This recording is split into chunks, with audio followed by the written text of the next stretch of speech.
What's up, everybody? Welcome to the Bronx Pinstripe Show. Yes, I know that the Yankees just swept the reeling Angels this week. The Yankees pitching has been unbelievable, and the Yankees have once again owned Ohtani in the Bronx. But, Scott, I need to start today's episode by issuing a formal apology to former Yankee great J-Happ.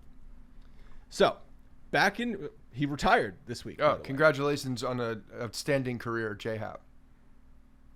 Back in 2018, when he was with the Yankees, J-Happ, we spent probably 2.5 episodes making fun of the man for having Coxsackie.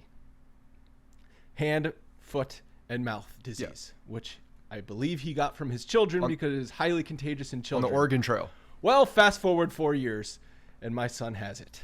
And let me tell you, it is no joke. I feel bad for making fun of J-Happ because it's been a miserable week here at the Ohtani household. So I am sorry, J-Happ. Enjoy your retirement.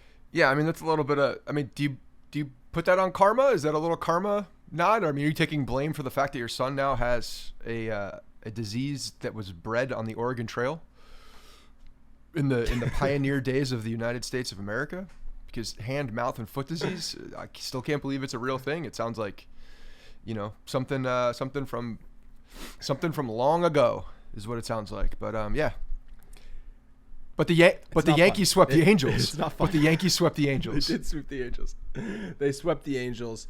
And I was very excited for this series for a couple reasons. I was just sick of them playing Baltimore over and over again, and I was happy that they were playing a different opponent. But also, I was excited to see Ohtani and see what they did when Ohtani pitched. And once again, I don't know. I guess we can start there. Yeah, please. Ohtani can't handle pitching in the Bronx. This is now 2 starts in a row. The last one last year, he walked the park and got bounced in 2/3 of an inning. And then in this start, he got hit hard. Give up the 3 bombs, and I think he was yanked in the 3rd inning. And really the story there is what Joe Maddon said after the game is, I guess not so subtly saying, oh, the Yankees are pretty good at figuring out what pitch, or I guess figuring out tips is what he said. What was the exact quote? The thing is that even though the Yankees can identify pitches and can identify reading pitches. Ohtani didn't come and pitch well. No. He was bad. Yeah, exactly. Like, I look at the home runs that he gave up, Carpenter, Glaber, and Judge. Those were bad pitches left belt high in the middle of the plate, especially the one to Judge. That thing was a spinning slider like you see at the top half of the zone. Judge belts that no matter who's pitching. It's so, I mean, I guess Maddon was pointing out that normally Shohei Ohtani is very effective and normally gets a lot of swings and misses, and he didn't get many swings and misses against the Yankees, and that's curious. Which he's not wrong. He's not wrong when you look at the result of what happened, but this is now the second time when Ohtani has stepped foot into the Bronx, and all of a sudden his powers are no longer. They just, for whatever reason, he walks into Yankee Stadium, and he is, his powers are removed from his body. He cannot pitch. He also has this you can tell that he doesn't see bad results like this often, because he's a little awkward when it does happen. He doesn't know how to handle it almost. You can see it on his face. It's like, I guess I'm leaving the game now. Guess I'm going to go into that dugout. Supposed to be on the mound still, but it's a little bit of like a Sonny Gray smirk as you walk off. But the guy just has not risen to the occasion when playing the Yankees, especially at Yankee Stadium.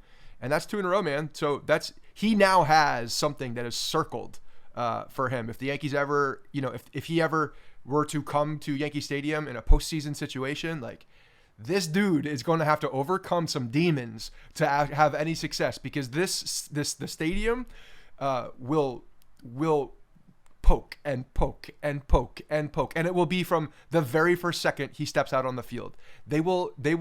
The stadium will get in his head immediately, and I love that, because the guy's a superstar. And for whatever reason, when you come into Yankee Stadium, some people just can't handle it, and he might be one of them.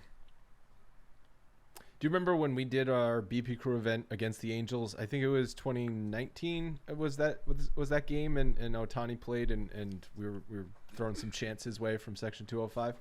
So it's been, Yankee fans, I guess they feel slighted. It stems from them feeling slighted that he didn't want to come to the Yankees when he was a free agent. Hey, right? maybe he knew his own head that he wouldn't be able to handle some adversity. Wouldn't be able to handle New Who York. knows? That's a lot to wouldn't be say able to- for a guy that's been mythical.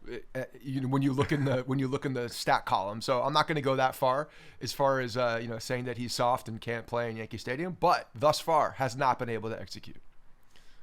He couldn't handle pitching in the shadows of Masahiro Tanaka and hitting in the shadows of Hideki Matsui at Yankee Stadium. Well, he couldn't handle the limelight, I think. And when you come in there, you look at him and Maddon was talking about Yankees being able to recognize pitchers. Well, the man wasn't able to locate either. And I'm sorry, but when you're a starting pitcher and you come out and you're showing that you cannot throw strikes when you want to, or you cannot command your fastball or your slider and you're spinning things, then yeah, you're going to get hit because now what the approach at the plate can be a lot more narrow. It could be more narrow. It could be very zone specific. It could be very pitch specific. And at that point, going against major league guys in your own stadium, you're going to get rocked, or you're going to get on base because they're not going to chase the things that you're not being able to execute. So I think that the Yankees do pick up on those things early on. And, man, this goes back to some of that veteran presence, having some of those veteran guys on the team. Beltran was very outspoken about it yesterday. It's like almost a little to a point where, okay, Carlos, we know you're good at tipping. We know you're good at catching tips and all that. What else is going on? What else have you been doing in your career? But to have a lot of veteran guys It's like when Alex Cora says anything about the other teams doing something. It's like, just know your role, dude. At this point, shut up. And when Beltran's going at length about it, but the thing is, Beltran was very good at figuring out pitchers' tips, which, let me be very clear, is not illegal. Okay, it's part of the game. If a batter can figure out the pitcher's tips, that's what the batter is supposed to do. He's gonna figure it out. It's nothing illegal as long as you're not using the video room or any cameras to do it or any technology to do it. If you're just figuring it out and talking to your teammates in the dugout and say, "Hey, this is what I saw. This is what I saw. Oh, I was on second base and I saw this." That's all part of the game, baby. And this, for Beltran, stems back deep into his career. When I talked to Andy Martino a year and a half ago about the book he wrote on the Astros scandal, he went deep into Beltran and the history of how Beltran got to where he was with the Astros, orchestrating the trash can scheme. Because that, I think that from the perspective of what Martino was doing, Beltran was the manager of the Mets for 5 seconds, and he's a New York. He covers New York sports, so he wanted to go deep into that angle. And for Beltran, it dates back to when Delgado and Beltran were on the Mets together, and for Delgado, it dated back to when he was on Toronto with Sean Green, and those guys were obsessed with figuring out pitchers' tips, and they passed that on to Beltran, who became obsessed with figuring out pitchers' tips. Would spend endless hours after games analyzing at bats, trying to figure out what the pitcher was doing and if he can try and figure anything out, because he even just said on the Yes broadcast last night, when I'm up at the plate, I feel a lot more comfortable when I know what's coming. Okay, yeah, we get it, dude. Hit the nail on the head a little bit harder, I guess. But yeah, and so if that's what the Yankees are doing, Boone said, good to Maddon's quotes, good. I hope we stay good at figuring out reading pitchers. But if that's something that the Yankees players have prioritized, maybe Beltran's had an influence in that. I don't know. Beltran was the special advisor to the team back in 2019. And do you remember when they were in London, Alex Cora said at the time, the best offseason acquisition the Yankees made was Carlos Beltran? Yeah, I do. Quote? And referring to the fact that he picks up on things. Look, Carlos Beltran was a smart baseball player. There's still a smart baseball mind. This is why he's been considered and was hired for a brief time as a manager. And he was considered by the Yankees as a managerial candidate for the team because he's a smart baseball guy. So, him going back to his playing days and being able to pick up. I love the Carlos Delgado story because it's part of the chess game of baseball. It's a big chess game, and if you could figure out little things within that game about your opponent in the between the lines, then you know what, good on you. And back to the veteran guys like Rizzo, even the addition now of Carpenter. Judge is just so meticulous about this. Stanton's meticulous about these things. These guys are obsessed with the art of hitting. And when you see that they are picking up on things early, good. They're using their powers as one. They're able to decipher different information. I feel like Rizzo is very good at this. He just feels like one of those guys who's very good at this. He's got good clutch numbers. I think people that are clutch also are just very detailed. DJ is probably picking up on little things. And even Beltran yesterday, and I know they didn't hit Detmer's, like Ohtani got into trouble, but he did get into trouble. They were at one point 0 for 9, I think, with runners in scoring position. But they were showing on the broadcast how the ball was going, in his windup, was going behind his back hip and was being revealed for a split second, and you could see the grip. And Kay just asked, Beltran brought this up, and Kay asked him point blank, like, is this something that you can ID while in the box? And he's like, yes, you can see that. So whether it's you're looking for, you're not deciphering the grip probably in the moment. You're just looking for one particular thing. And if you don't see it, then you know what it is type of situation. And these guys are able to react so quickly. It's really interesting. I think that whole part of the game to me is very interesting. And Beltran was calling things out from the broadcast that he was pulling a Tony Romo. Yeah, he was. So I thought it was really interesting, and it played into the narrative of that game, and it was fun to watch, man. That was a fun game. The problem people have with the Maddon comments is that they immediately think he's accusing the Yankees of cheating, but he immediately said he wasn't. So I know, but also when you say it, when you say anything related to figuring out pitchers now at this point over the history of the last 3 years in baseball, people immediately go to cheating. And that's just the nature of it.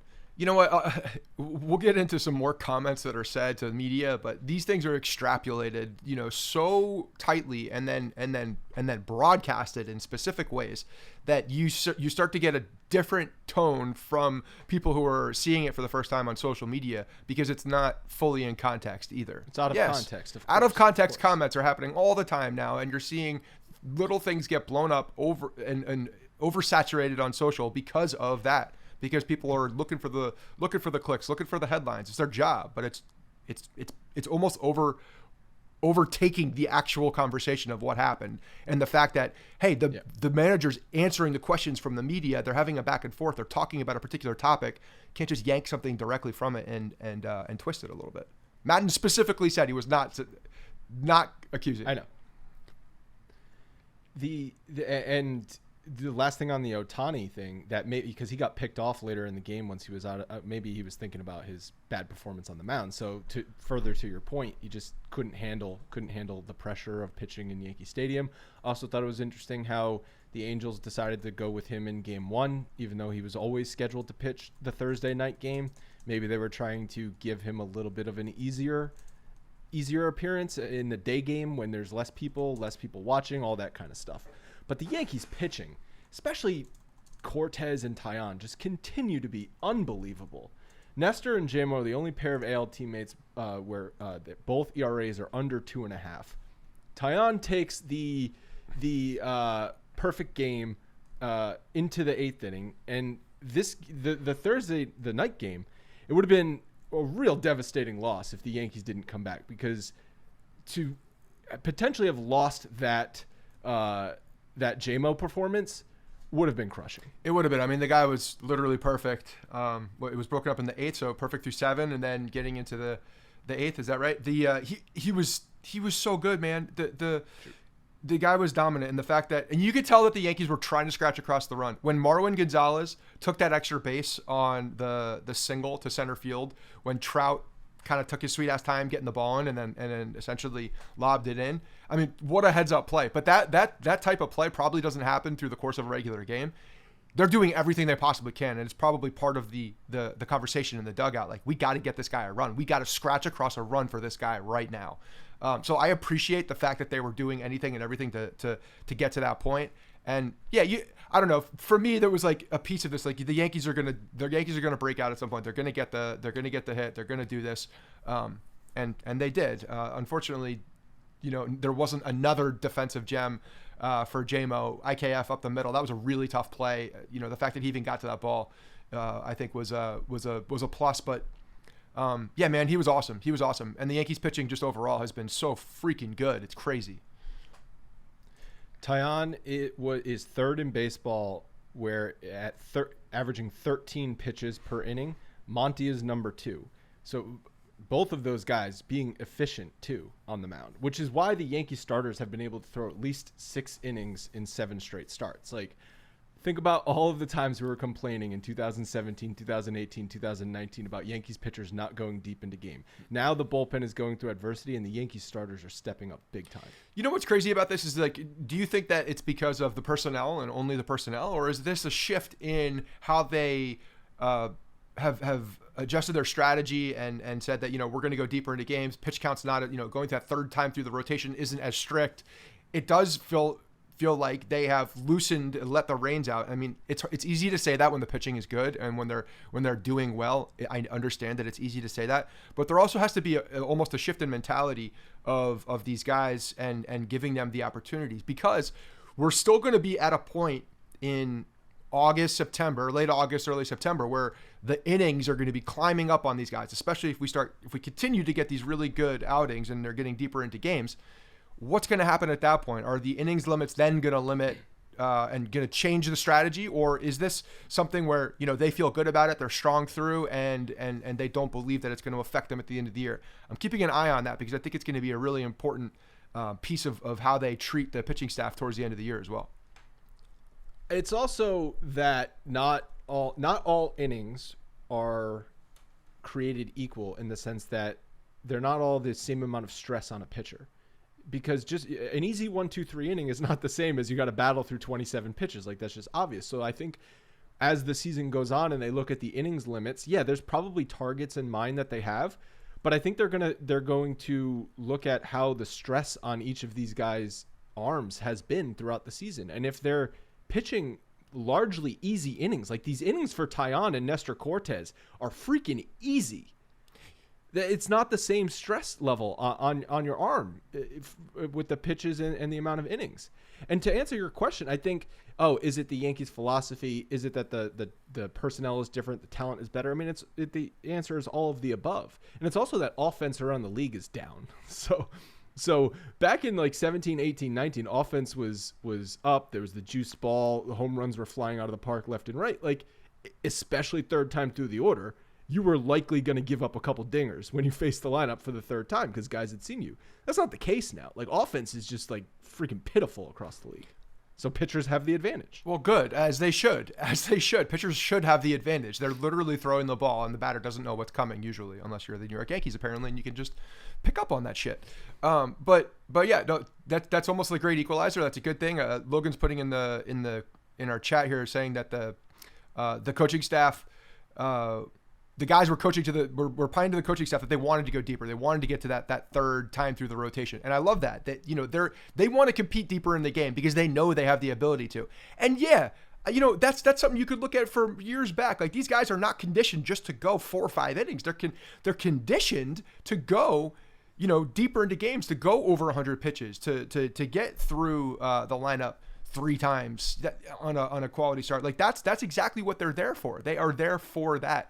Giving them that little extra rope, even when you have, because you could argue right now, before the injuries hit, that this bullpen's dominant. Like, yes, the staff has been dominant as well, but are you going to go with a guy that's been pitching well throughout a game, or are you going to go with your dominant bullpen in those last 3 innings, who you can really specify against who they're up against? And to me, it's some eye test, but you got to use the data as well. If your pitchers can go deeper into games, it's just going to help you out, and it's just going to make that bullpen even more lethal when you need them.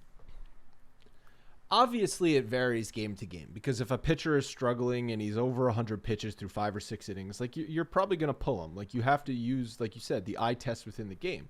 But all of the 5 starters, I trust more than pretty much everybody in the bullpen. Yeah, except for Clay Holmes. Right, but like then you're talking about Clay Holmes as the closer, so you're saying, okay, am I going to let a guy go out and pitch the ninth inning or go to Clay Holmes? Like normally you're going to go to Clay Holmes, even though he made it interesting last night. That was the first time I actually saw him struggle with his. So command. that's the point. We have an embarrassment of riches right now, about, and it's a whole lot of confidence in the rotation, and now you have to identify and make the judgment of, okay, my confidence in a guy that has been doing extremely well, but now he's in the 7th inning compared to who's in the bullpen. And right now, when you're looking at the guys in the bullpen, it's not a hard decision. So you roll with the guy. But back when starters were getting pulled before the 3rd time through the order, and he was even in like the 5th inning a lot of times, it was okay. Well, our starting rotation is mediocre at best, and we have an elite bullpen with like 5 guys that we all trust. I mean, think back to the days when they had Chapman going well, Britton healthy and going well, Chad Green healthy and going well. They had all of these. It was like an embarrassment of riches, even more so in the bullpen. So you wanted to trust the bullpen over trusting the rotation. It's flipped now. You want to trust the rotation. We've trusted this rotation so far. The rotation has been the best and most consistent aspect of the team so far. Yeah. And they're stepping up to the occasion. It's not like they're asking for something and not delivering. They are delivering. They are going deep in these games and closing out these innings and doing a great job. And I love every time you look at these guys, even when they're not pulled yet, they're huddled. They're looking at film. They're looking at something. They're talking. And a lot of this goes back to the meticulous way that I think Garrett Cole approaches it. And this was discussed on the broadcast last week at some point, but having a guy like that who's so insanely meticulous about the details and obsessed with the way that he's pitching, it does rub off on other guys. He needs to step his game up. Okay, Garrett Cole needs to get on JMO and Monty and that's a good thing. That's a damn good thing for the whole team. Cortez's level. I know. Like no one's questioning who the quote unquote ace of this staff is. If we're starting a playoff series, we all know Garrett Cole's pitching, but he's not been the best pitcher on the Yankees this year. And he's still been good when you look at the overall, yes. And that's a good thing. Like that could be a very different conversation if he's not the best guy, but he's also good, and everybody else is just stepping up in a massive way. Yes. Yeah, and one thing I wanted to point out, like watching the Angels this series, they're kind of a stupid baseball team. Like that play with Marwin Gonzalez, where Trout's just, and what is Trout doing? Like, you're not Trout. You're supposed to be a smart baseball player. You're just like lollygagging out. 9 times out of 10, no one's even looking at that, and that's not a problem though. That's the thing. Like they get into these 9 times out of 10. Marwin Gonzalez was pressing for that baseball. The one time it happens though, you look like a fool. Yeah, absolutely. The Yankees also double stole. They stole 2 bags at one time. It's just like. The Angels were just like caught with their pants down, like flat-footed. Like, what's going on here? I don't know. They just gave off an air of stupid baseball team. I also heard Susan talking on the radio, because I listened to a lot of the games this week, that Joe Maddon allows Tyler Wade and Andrew Velazquez to bunt with 2 strikes and actually encourages them to do it. And if they are successful and get on base with a 2-strike bunt, he gives them a bottle of wine. He gives them a cookie? Okay, that's awesome. So he's incentivizing them to do one of the stupidest plays in baseball, which is bunt with 2 strikes. Velasquez tried to do it and struck out against JMO this yesterday. So, exactly. Fine. Hey, he's encouraging the bunt. I don't hate that with those 2 guys. We know what those 2 guys are. So they sure as shit ain't hitting. So I guess the bunt with 2 strikes is the best opportunity for them to get on base. And going back to the first game of the series, the Yankees were facing Syndergaard. Loved that they scored off Syndergaard. And they scored early and finally got Monty some run support. And Syndergaard, that's not the first time Syndergaard's been gotten early either. I've been, again, fantasy baseball helps me keep my eyes across the league. He's the guy that's been nabbed early in games a few times, and he was on my roster for a minute. So I've been keeping an eye on what he's doing. He's definitely gotten to. That was not just a Yankee thing. He's been gotten to early in the past few starts. So. I'm glad they got to him early. I'm glad he's the type of guy that if you let him get into a groove can, become a much different pitcher. I think, that's kind of the approach people take it with Severino as well. You let a guy like that get into the groove of a game and he's going to be a lot tougher to get out. You got Carpenter only hitting home runs. That's all he does. That's all he can do. Puts his hands in the dirt, rubs them together, hits home runs. I kind of like the approach. Sterling did have a home run call for him. Carpenter nailed it, which I don't know how he didn't have that one for the first time. It's obvious because his name is Carpenter. There's a lot of tool, nails, hammered. Like, I was looking for Sterling. like a carpet bagger for four base. How would that would have been even funnier. How would that even work? Because you could make it work. No, the fact that's a classic. That feels like a classic Sterling call. Yeah. Although, wouldn't hammered make more sense? No, because you don't. He nailed it. That's what he did. It just sounds better. Because hammered with home runs is overblown. He doesn't hammer the home run either. He nailed it. There's a lot of good defensive plays in this one too. Gallo, nice running play. Judge potentially robbing Ohtani of a home run in center field. We were looking at this before we started recording. Judge has made 23 starts in right field and 18 starts in center field. In right field, he's +1 OOA, which is outs above average, so a bit better than league average, and -1 in center field OOA. But almost equal starts in center and right. He's a center fielder. he played center field. Hicks played left field, and Gallo played right field in the first game on Thursday. Maybe they're just trying to get Gallo as comfortable as possible to make him not have to worry about anything except being a little better at the plate. But all I know is Judge looks pretty good in center field. And now, when he hits free agency, his agent can go to teams and say, Aaron Center Judge, fielder. Free agent, center fielder. Yeah, good for him. I mean, he's doing what he's... Look, Aaron Judge is playing to what this team needs. This team needs a guy that can play center field on a nightly basis and have confidence, and that's exactly what he is. So is he a long-term center fielder? No, he's not. He shouldn't be. It's going to, the man he could be for however long. He's got the ability to play a very good center field. And what do you mean long-term? As he's entering free agency, like it's a narrative. It's not really a real thing as far as what his position should or could be, I think. I don't think any team that's going to pay him any amount of money that he's looking for is going to be putting that man in center field on a consistent basis. But if any team is going to be signing him to 8 or more years, aren't they already acknowledging the fact that he probably has to come out of the outfield at some point? Well, yeah, but that's well down the road. I mean, you could say that about anybody who's approaching their late 30s. That's not exclusive to Aaron Judge. But so if in the first 3 years of his contract, which in theory should still be his prime years, he can play center field if the team. Of course he can if you need it, but that's value. That's not what I'm talking about. I'm talking about him as going in looking at it for a primary position. It's not going to be his primary position when going out there. But does what he if have the ability to? Of course he does. What if a team? Okay, but I don't know if this scenario exists. But what if a team out there is like, well, we've got a center field prospect in the wings, but he's 2 years away. But we want to make a splash now. We think we can still compete right now. We want to sign Aaron Judge, and he's going to play center field for the next 2 years, and then we're going to move him over to right field when our center field prospect is ready. Like, there's he's not just at this point. He's splitting time between center and right field. Yeah, you could. I think that adds value to him on the free agent. Of course market. It does. No one's disputing that it adds value to him on the free agent market. He's we were talking about this before. The guys like Bryce Harper, Mookie Betts, who have proved that they can play center field, are going into free agency. Like, we know that they're not center fielders. They have played center field. They can play center field. So it's just part of that. It's just these guys are very good outfielders. They have the ability to play in different spots.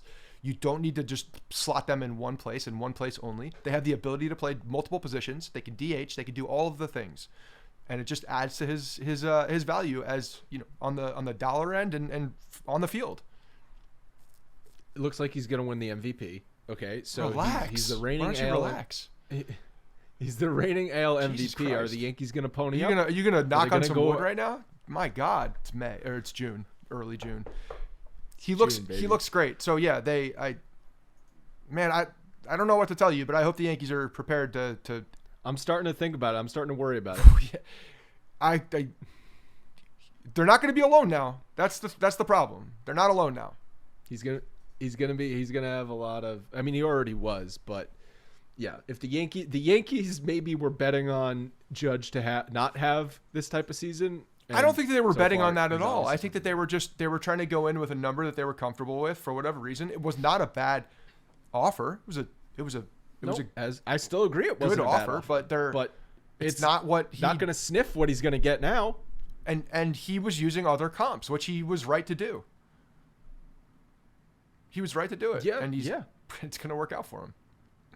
So there is going to be a little bit of roster news this weekend. We don't know exactly who's going to be activated, but it looks like Donaldson could be activated today on Friday. His 10-day IL is up. Stanton could be activated over the weekend at some point, Saturday or Sunday. McKay was sent down after the Thursday game. LaCastro played rehab in Scranton this week. So we could see LaCastro come up. We could see Donaldson activated. It's going to be interesting with what they do with the roster because, as we know, they just picked up Carpenter. We've talked about what's going to happen with Andujar. You got Gallo and Hicks still there. I know Hicks had a three-hit day in game one, but it's like those guys are still – they don't deserve starting playing time when guys start to come back. No, I mean, this is, to me, one of the more curious things that's going to happen over the next few days here when we have – even you have LaCastro also doing rehab assignment in AAA. I assume they can just keep him there for a while and use him as a as a backup. But I don't know what they're going to do because Andujar also doesn't deserve to go down. The guy's hitting. I'm not – Started the rally last night. Oh, with Miggy Two Bags is back. I love him. He just brings so much energy and so much fun to this team. I am projecting him out there because I want him out there badly over some of these other guys. Like I just want to see him at the plate. And even he's playing a fine outfield. He really is. He's playing. I know people were talking about that ball that he maybe should have gotten to in left field yesterday. It was the line drive in front of him that he let drop. He was very right to let that drop. Otherwise, you have another guy in scoring position if he didn't. And he played the ball just fine. But also, if people are expecting him to be a plus left fielder, that's just unrealistic. We just are asking for him to not be a liability in left field. That's all he needs to be. And yeah, because he's a dynamic bat. He's a dynamic bat that I want up in the playoffs. He's that kind of guy. He's that kind of guy who's going to make a tough. He's going to give you a tough at bat. He's going to make contact. He's going to make the pitchers work. Whereas someone like Joey Gallo, who's up there, he was up with was it the bases loaded? Like I'm looking at that. Like he's going to strike out here. It's so before the Rizzo. It's so clear what's going to happen here.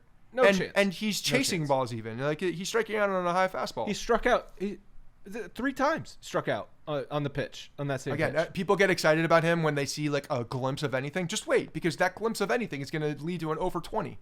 That's the problem with him. That's always the problem with him. The dichotomy between Gallo's at bat and Rizzo's at bat, where Rizzo is up there with 2 outs and he gets in a position where he just needs to choke up and put the bat on the ball, and he does it.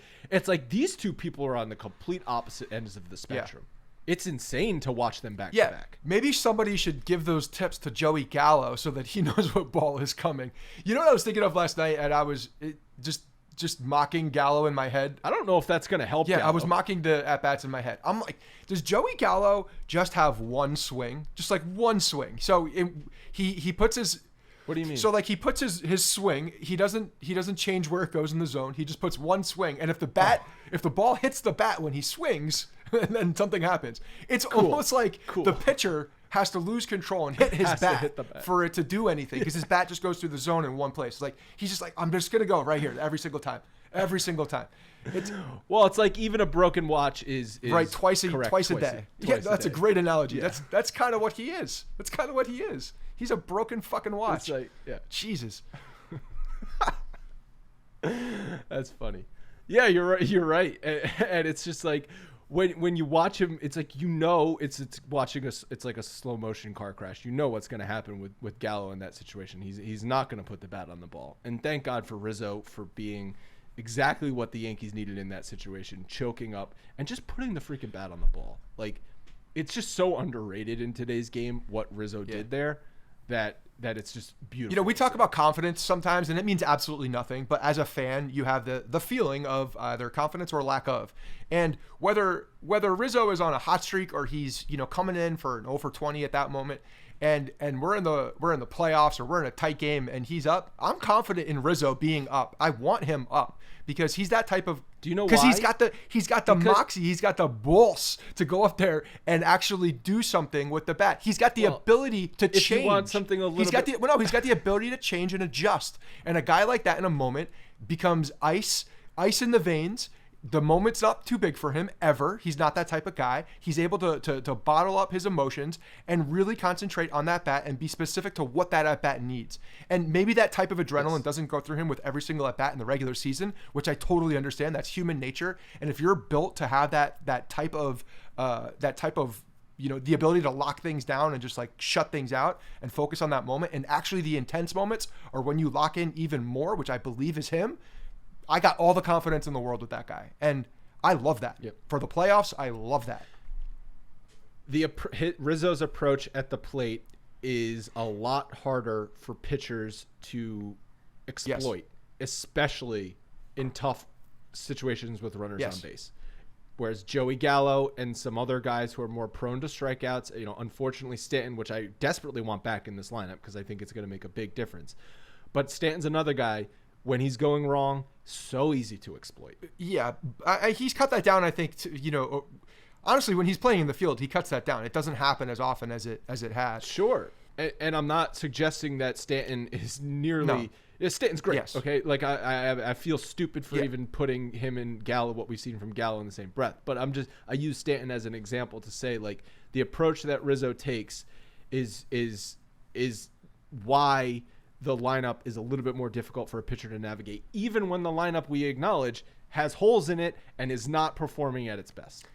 It's not performing at its best, even though we're even getting, we're getting offensive upside from Trevino in the catcher position. Like the team is Trevino truther, baby. Are you on board? Are you on the train? I love the catcher. Trevino train. Get aboard. I love the catcher position. I love the catcher position on the New York Yankees. I do. I think it's a great position. I mean, Higgy, whatever. Higgy is the backup catcher in my mind now. Trevino is the truth, baby. Hey, whatever they do, whatever they call themselves, the catching position is a strength right now for the New York Yankees, and I love it. It's exactly what it should be. It's exactly what it should be.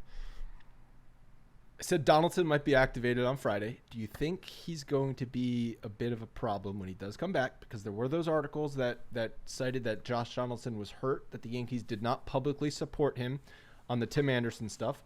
You had Boone and Judge both say publicly that they did not agree with Donaldson's comments. And then Donaldson was quoted saying, I think that was tough to hear for sure. Just for the simple fact that I pride myself on being a good teammate, and everywhere I went, every organization that I've been a part of, minus Oakland, has offered me extensions, has wanted me to stay. Donaldson is obviously a little upset over the Yankees not backing him. No? Yes, that's not right. That to me, this is taken out of context. This is the problem with all of these sound bites, and I don't think it's actually the truth of what the pulse is.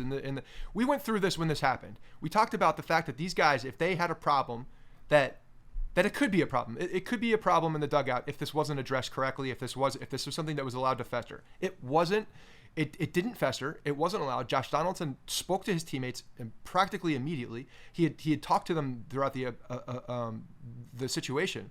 What I believe that he means by this, by saying he was hurt, it had nothing to do with the fact that they were publicly saying anything about it. He was hurt because he put himself in this position and he understood that his guys felt a particular way about it, and that's not him as a teammate. And he even referenced the fact that he's a good teammate. He prides himself on being a good teammate. So when we're all the clip outs and all the headlines are saying he's hurt because the Yankees didn't support him publicly is complete bullshit to what I'm actually reading from this. I'm reading the fact that he was hurt because he did affect his teammates. He put himself in that position, and it affected him because he doesn't want to be that guy ever. He wants to be a good teammate, and he gave them the ability, or gave them something to think about that wasn't positive. And that hurts Donaldson and how he approaches his the clubhouse and his everyday. He wants to be a good teammate. So that was more of like, he hurt himself. Yes, he was hurt because that happened, because he put himself in that position. And it's a very different narrative though. In reading the ESPN article, that's not the sentiment I got from the article. There's a few quotes in there from Donaldson.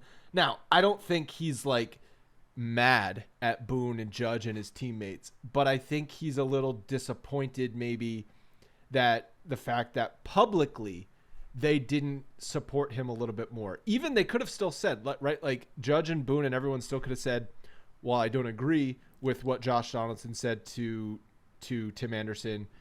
We like having Josh Donaldson on the team, and he's a value. You know, they could have. Judge essentially did say that, but they didn't need to put that like we love him as a teammate. Like, not a grown ass man doesn't need that assurance to cap off a comment. Maybe it kind of sounds like Donaldson does, because Donaldson. So here's the thing, though, also about this whole thing with Donaldson on the Yankees. He's new to the Yankees. Okay, if he had been with the Yankees for 5 years and everyone in that clubhouse knew him in and out, maybe it'd be a different story. But when you go to a new team and you have a reputation coming from other places of being an agitator and kind of an a-hole, that he's trying to get away from that narrative and prove that he is a good teammate, because I do truly believe he is a good teammate. And I think when he's on your side, teammates like him. But when he sees comments from his own teammates and his own clubhouse alluding to something else, I think that hurts him. Of course it does, because he put himself in that position. And I think that's the root of it. Yes, no one's denying that he put himself in this position. But that's the root of it. That is what I believe is the root of what he's saying. He's saying he's hurt because yes, they are saying that, and that hurts him because the guys are saying, felt a certain way, and that's not good. Again, the media asks guys questions. These guys answered these questions. They're not giving fluff answers. Judge was very honest in the way he said it. Didn't agree with didn't need to be said, but we're moving past it. He talked to everybody. We've cleared the air. Judge was very clear on saying that about the conversations that have happened. They're taking care of it inside. No problem. Did it hurt Donaldson that the guys also, caught his comments in a certain way? Yeah, because they were stupid. He shouldn't have done it. He should have realized the moment and what the connotations were by bringing up Jackie Robinson's name. It was a mistake. He understands that. Judge acknowledged mistake. They've all said this. So it's, to me, unless we see something else festering that hasn't really been discussed and there's animosity in the dugout, it's happened. They've addressed it and they're moving on. Cool. Water under the bridge. Move on. Plug Donaldson back into the lineup. Give the lineup a little bit of a jolt and never freaking talk about it again. It will be discussed. There's no doubt about it. It will be discussed. But as a club, they can move on. We're going to do top 5 games of the month and see if it beats the first month's winner. But before that, I want to quickly go over something on Power Rankings Guru. They measured all of the teams in Major League Baseball strength of schedule. And the Yankees have had the 25th easiest schedule in Major League Baseball. These rankings they represent the average difficulty of those opponents that each team has faced or will face during the current season. The strength of opponent is determined by their ranking in our MLB Power Rankings. A low opponent average ranking indicates a difficult schedule, where a high opponent average ranking indicates an easier schedule. So the Yankees have ranked 25th easiest in Major League Baseball. The Blue Jays have had the second hardest. The Red Sox, the 10th hardest. The Rays have actually had an easier schedule than the Yankees, 26th easiest. Now, good on the Yankees for potentially taking care of an easy schedule and putting themselves in a position, right? Take care of the inferior opponents. I do think June is going to be hard, though. They are playing the Twins, which are classic Yankees whipping boy, but the Twins are in first place in their division. Then they play 3 against Tampa, and they have 3 on the road in Tampa. So 6 more games against Tampa this month. They play 3 in Toronto. All 9 of those games are going to be tough.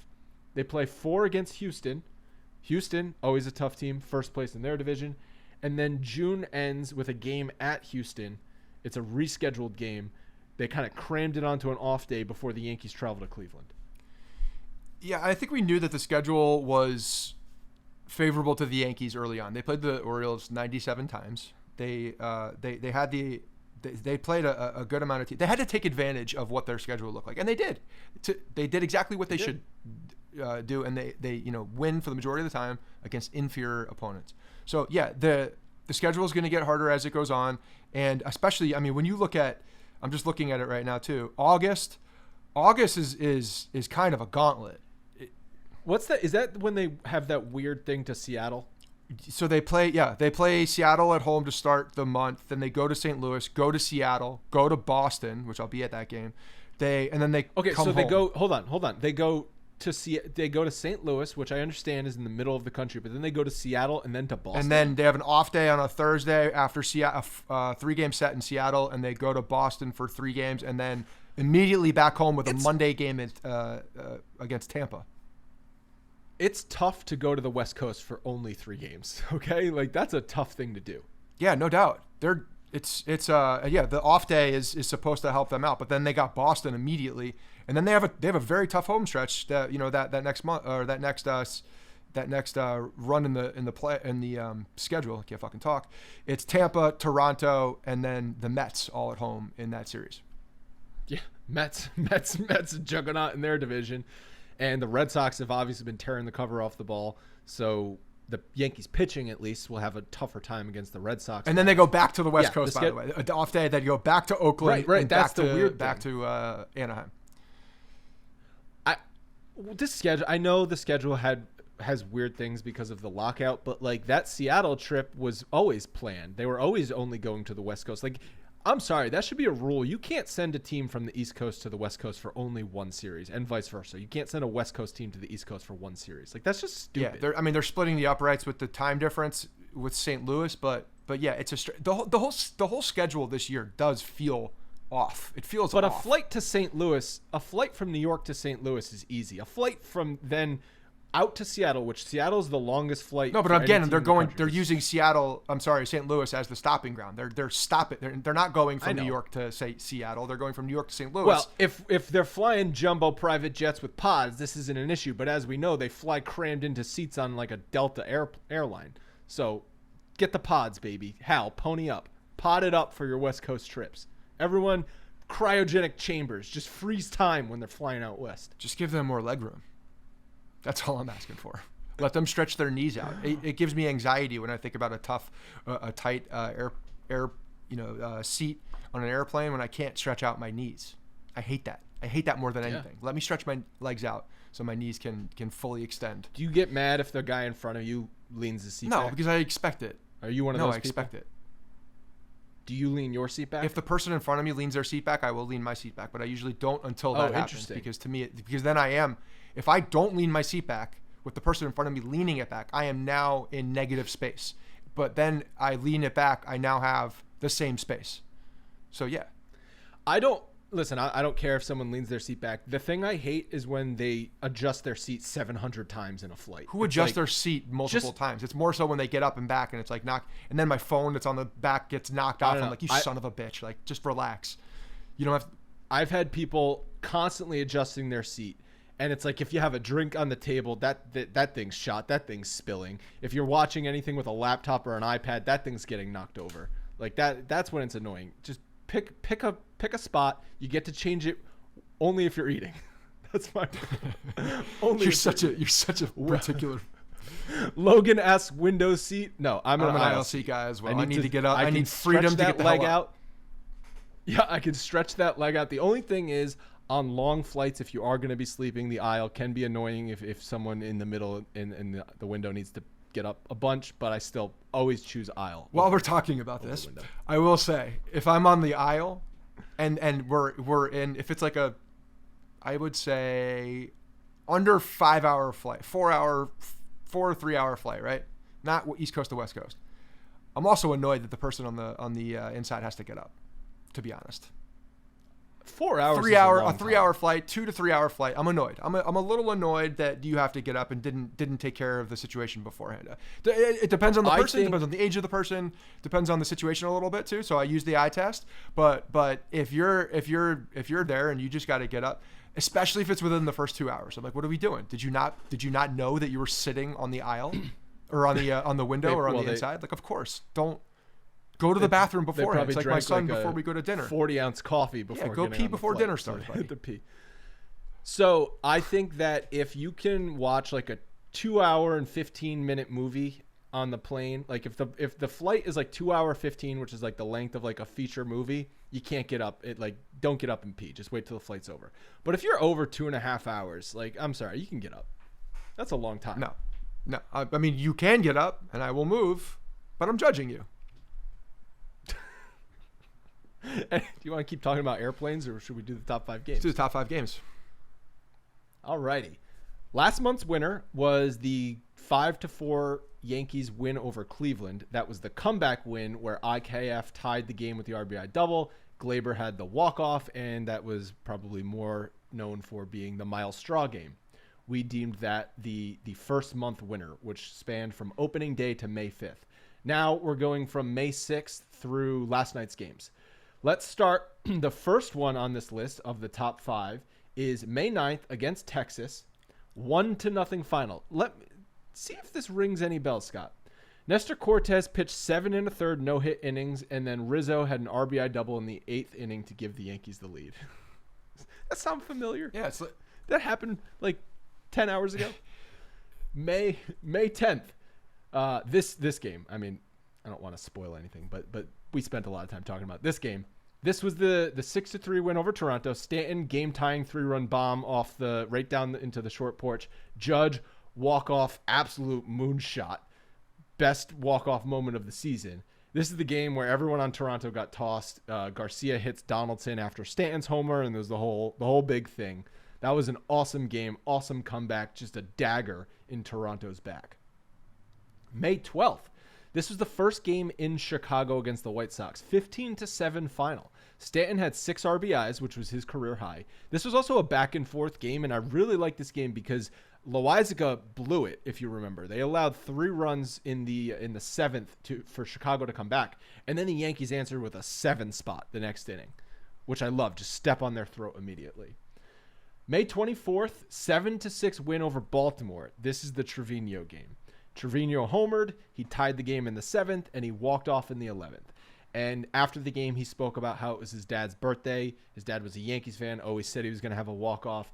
And also, this was when Uvalde, Texas just had the shooting, and Trevino talked about it in his post-game stuff, how he was thinking about Texas after that. So a very emotional moment for Trevino.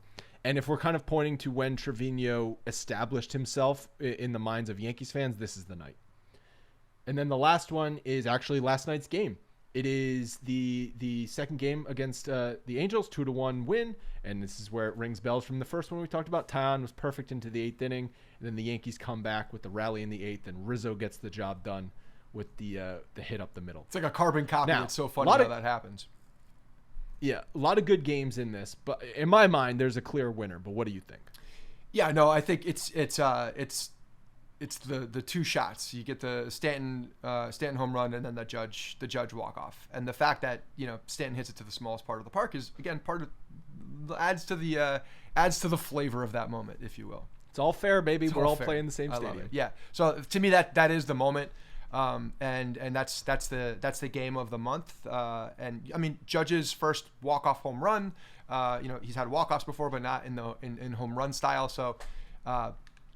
Clearly, I think is the game of the month for sure, especially when you identify who it's against. Totally agree. Now, does it supersede the comeback against Cleveland, the Miles Straw game? Does it beat that one out? Yeah, I think it does. I think when you put Judge on the pedestal of being the guy against Toronto as well, which is a massive deal. Anything that happens inside that division to me makes the game that much more important. So yeah, I'm putting this one as game of the year thus far.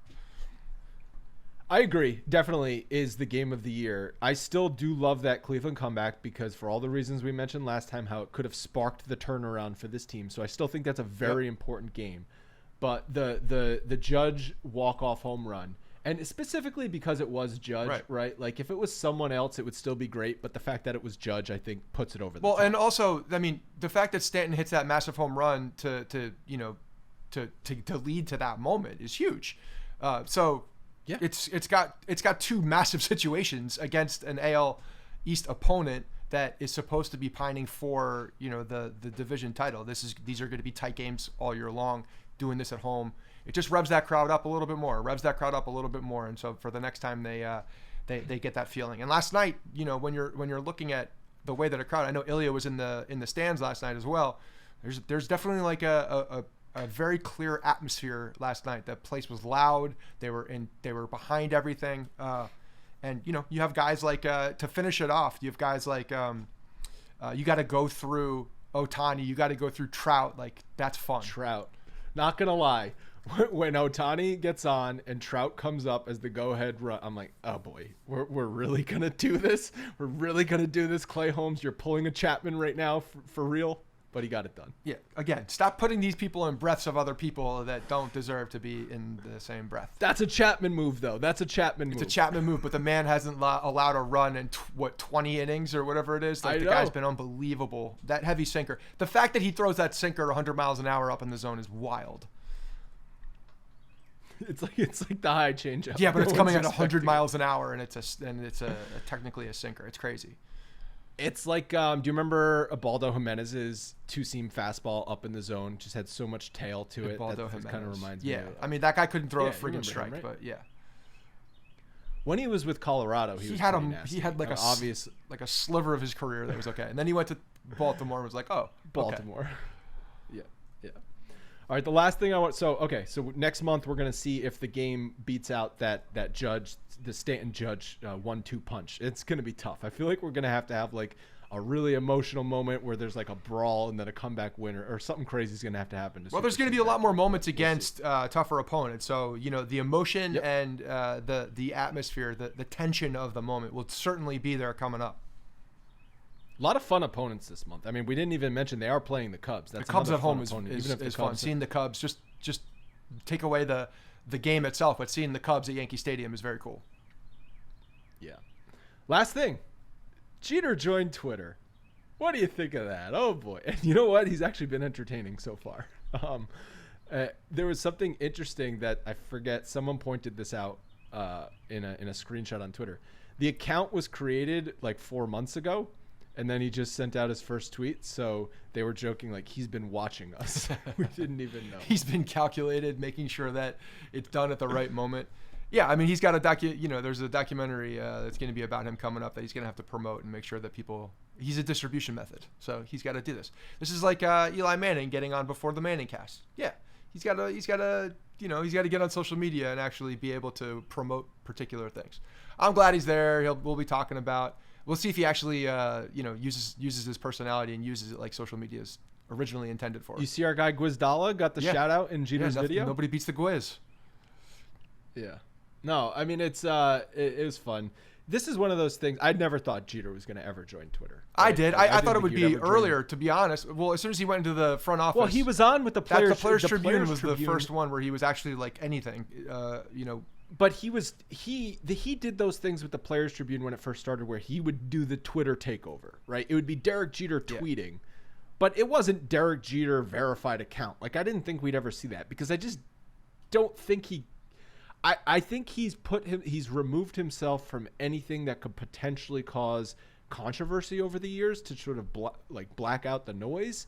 And I didn't think he would join Twitter, but yeah, now it's a business decision, right? Like, he's no longer a CEO of the Marlins.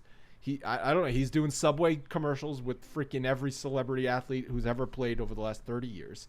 It's a business decision, which is fine. Yeah, he's entering another phase. He's also, he's got young kids. He's probably just capturing more things. 3 kids. Did you know he had 3 kids? I did.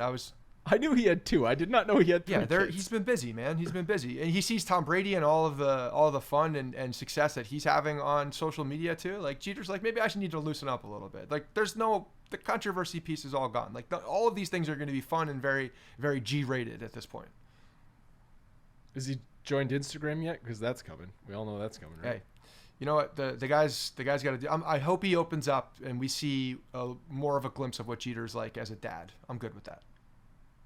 Ooh, Logan asks, is Jeter coming to Old Timers Day?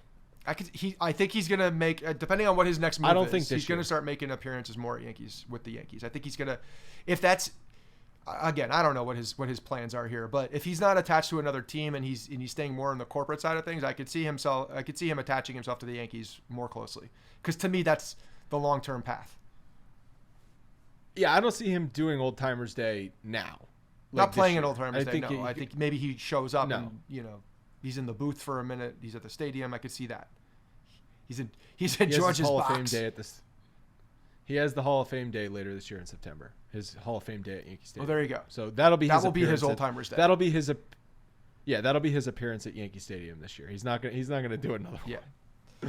All right, that's going to wrap it up for today's show. Thank you guys so much for listening. And remember to submit your mailbag questions for the next episode. Go to bronxpinstripes.com/podcast. You can call the voicemail line 646-480-0342.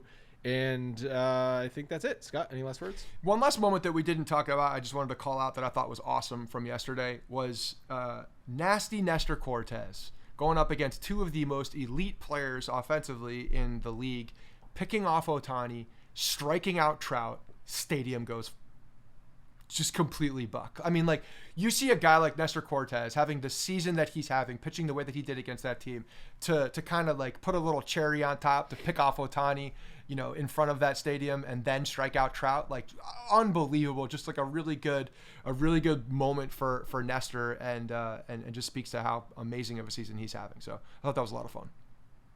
He just has fun on the mound. He's like the opposite of Garrett Cole. Like, Garrett Cole's angry on the mound, which I like. Nestor's just out there having a blast. It's fun. It's a good balance. Yeah. All right, that's gonna wrap it up. Talk to you next episode.